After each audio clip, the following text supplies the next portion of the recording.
feather that should be easy to find for a tail is a partridge feather. Get these in a bag and just sort of sort them out. The material that I've stroked away to the left is not really useful for this fly, other than if I made it into a one feather fly, which I may do.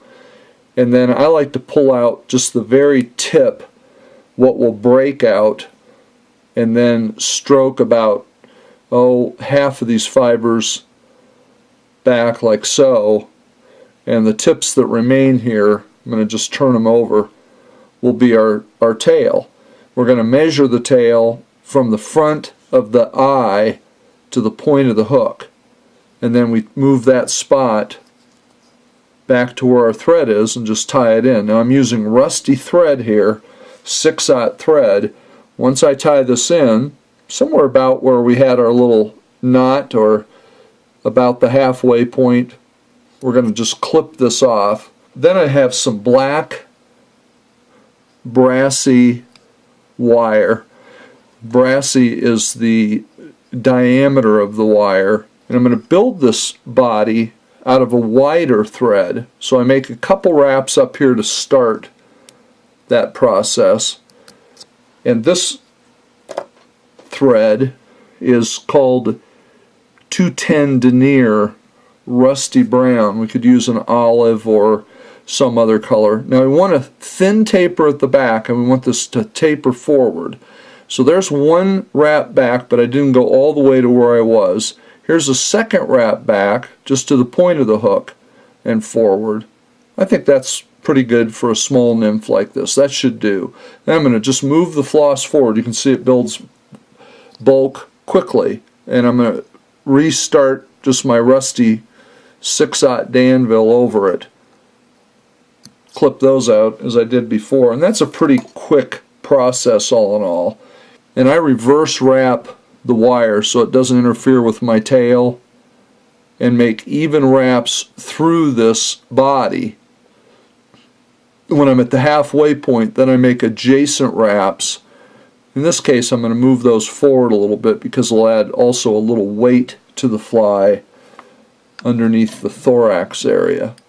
And as you can see, as I tie it back, I'm pulling the wire back and then up like this. And I always cut my wire way back in my scissors. It's going to have a segmented effect, and I think that'll stand out when this fly is in the water.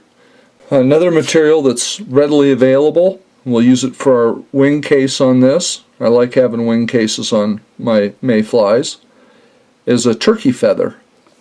This is just one turkey tail feather, very long, and I've treated it with a little bit of, honestly, hairspray, so the material sticks together. I just spray it, and then I take my fingers and rub the wetness through to flatten everything out. It has a top, which is the darker part that's not as shiny as the bottom. When I turn it over, you can see it's very shiny. It's not from the hairspray.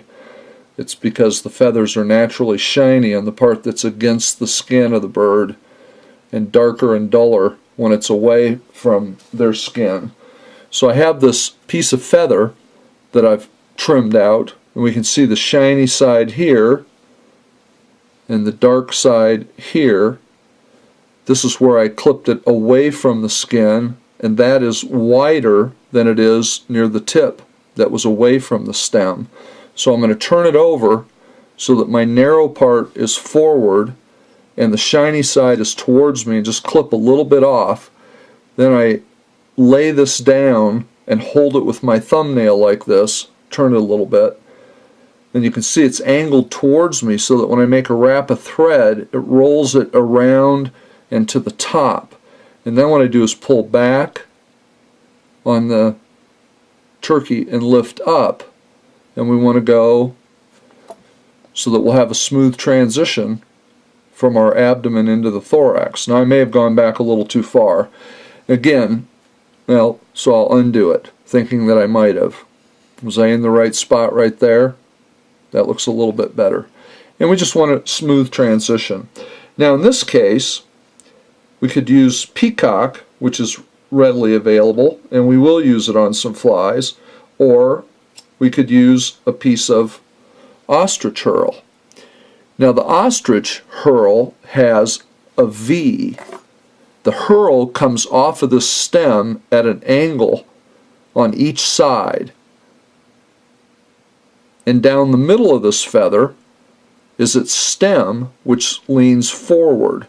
When we wrap ostrich, we want that stem to go forward.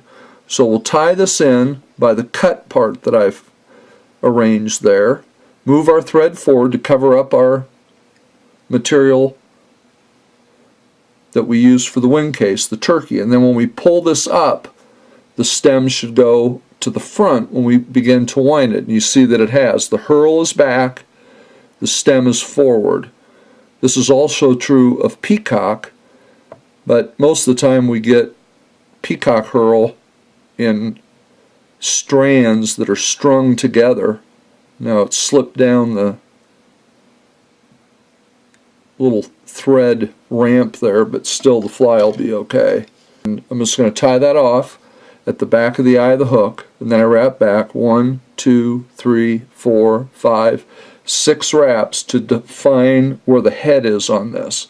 Now the ostrich looks a little unruly here because it's long. We can measure ostrich based on the plume that we have. In this case, I don't really care because it's going to have action with this, and when it's wet, it really will lay down quite a bit. Now at this point we could add legs. We'll do that on our next pattern. I'm going to move my thread back forward to the eye, and then I go underneath what material is left and around under the eye with just a couple wraps, and there's just a little bit of herl sticking up there. It's not enough to even really see. Then I pull the wing pad over. You can see that lays this material down. As I tie it off, again, it's going to want to roll with the thread and push away. So when I put my thread on, I pull over on the wing pad material in my right hand, make that first wrap and check it out. It's right on the top. And once we have the position here, we'll wrap our thread back again. 1, 2, 3, 4, 5 wraps to define the head. And there's a couple ways of doing this. One is to pull the wing pad back over and tie it down again here, which will reinforce it. I don't think that's necessary on this fly. So what I'm going to do is use the eye of the hook as a guide and just clip this. And there's enough left here that I could tie another fly. It's now wider than the first one. While I'm thinking about it, I would just take a little bodkin, which is always at the ready, and strip out a couple of the strands of turkey material, pull those away. These are getting thrown out, and now I have the right width again for another wing pad. I always like to flatten my thread just a little bit. Start at the back of the eye and whip finish to the back of the head, like so. And my thread got caught on something, but you can see I got it to go through. And I always check it by pulling the thread parallel like this to the hook shank. And then I put my thumbnail against the back of the eye and pull on it even a little bit harder just to make sure it's snug. And then when we clip it off, we just clip it close without cutting any feathers or other material that we might have. So this is a basic mayfly nymph that would work very well for pale morning duns that we have where I live and fish mostly in Colorado mountains and in the west. Obviously make adjustments to this coloration based on the bugs that are observed in the stream where you're fishing. And that's how I've learned how to fly fish and tie flies, is by observing.